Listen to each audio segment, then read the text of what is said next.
Bonjour à tous, aujourd'hui on va s'intéresser de près à un produit pensé pour nos compagnons à quatre pattes, un baume protecteur pour les coussinets et la truffe. On va décortiquer ensemble ce qu'il promet, comment il est fait, en se basant, bien sûr, uniquement sur les informations données par la marque. C'est parti ? Mais avant de parler de la solution, il faut bien comprendre le problème. Finalement, contre quoi est-ce qu'on doit protéger les pattes de nos chiens ? Quels sont ces fameux agresseurs du quotidien qui peuvent transformer une super balade en un moment vraiment pas agréable pour eux ? Parce que oui, leurs coussinets, ils sont vraiment en première ligne. Chaque jour, ils font face à tout un tas de défis. Voyons un peu qui sont ces principaux ennemis. Alors en premier, l'hiver, le froid, bien sûr, mais surtout le sel de déneigement. C'est terrible. Le contact avec le sol gelé peut créer des gerçures, et ce sel, lui, il est super corrosif. Il irrite et elle assèche complètement la peau si sensible de leur coussinet. Et puis, à l'opposé complet, il y a l'été et son lot de dangers. Le bitume peut devenir brûlant, mais vraiment brûlant. C'est un risque de vraie brûlure pour leurs pattes. On a tendance à le sous-estimer, mais c'est un danger bien réel. Et enfin, il y a l'ennemi de tous les jours, celui de toute l'année, le frottement. Que ce soit sur des graviers, du sable ou même des sentiers de rando un peu escarpés, toutes ces surfaces rugueuses, eh bien ça use, ça abîme et ça peut créer des petites fissures qui sont super douloureuses. Bon, maintenant qu'on a bien cerné le problème, qu'est-ce qu'on nous propose en face ?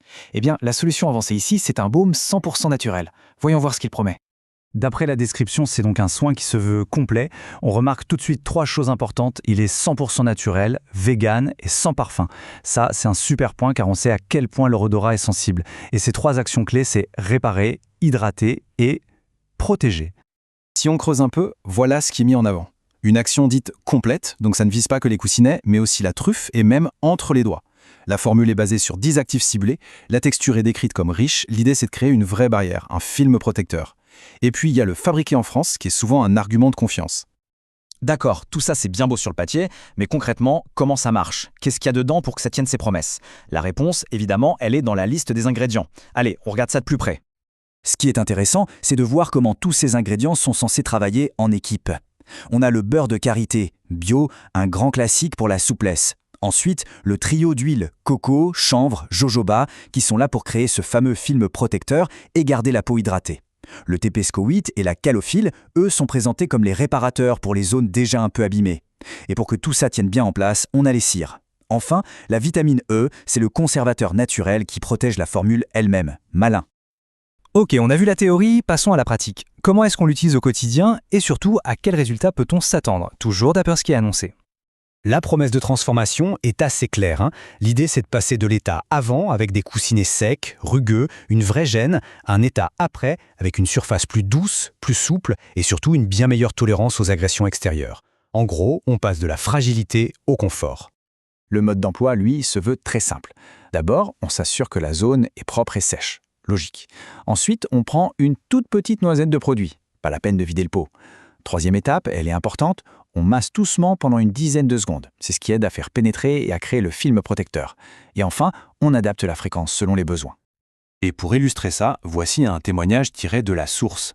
Ce qui est super parlant ici, ce sont les 2 résultats très concrets. Une amélioration du confort sur un terrain difficile et la fin d'un comportement lié à l'irritation, le fameux léchage compulsif. C'est un double bénéfice. Mais ça ne s'arrête pas là. Le guide va plus loin et propose des protocoles adaptés à des situations précises, tout en répondant aux questions que tout le monde se pose. C'est là qu'on trouve les astuces pour une utilisation vraiment optimale. Ce qui est bien, c'est que les conseils s'adaptent. Par exemple, si les coussinets sont juste un peu secs, 1 ou 2 applications par jour suffisent. Par contre, s'il y a déjà des petites fissures, on passe à la vitesse supérieure. Pour la neige et le sel, c'est la double action. On protège avant la balade et on répare après, sans oublier de bien rincer à l'eau tiède en rentrant. C'est du bon sens, mais c'est bien de le rappeler. Passons maintenant aux questions que tout le monde se pose. La première, la plus classique, est s'il lèche le produit. La solution proposée est toute simple, il suffit de l'occuper pendant une petite minute, juste le temps que le film se forme. La deuxième, quelle quantité utiliser ? On le répète, une petite noisette par coussinet, ça suffit amplement. Et enfin, est-ce que je peux l'utiliser avant une grande balade ? La réponse est un grand oui, c'est même recommandé pour limiter les frottements. Et voici un autre retour d'expérience qui renforce cette idée de confort retrouvé. J'aime beaucoup les mots choisis ici. La marche qui redevient fluide, le chien qui hésite moins. Ça montre bien que l'impact n'est pas que physique. Il y a aussi un vrai gain en confiance et un bien-être pendant la balade. Donc, pour résumer, comment ce produit est-il présenté ? Comme une solution qui se veut claire, sûre et efficace. Les grands arguments sont la simplicité, la sécurité de la formule et une efficacité ciblée pour retrouver des coussinets et une truffe en pleine santé. Et tout ça, ça nous amène à une dernière question, un peu plus générale. Au-delà de ce produit en particulier, cette analyse nous rappelle l'importance de l'anticipation. Finalement, est-ce que la meilleure des protections, ce n'est pas tout simplement d'être préventif, d'instaurer une petite routine de soins pour éviter que les petits inconforts ne se transforment en vrais problèmes? Voilà une petite réflexion à méditer. Merci beaucoup d'avoir suivi et à très bientôt.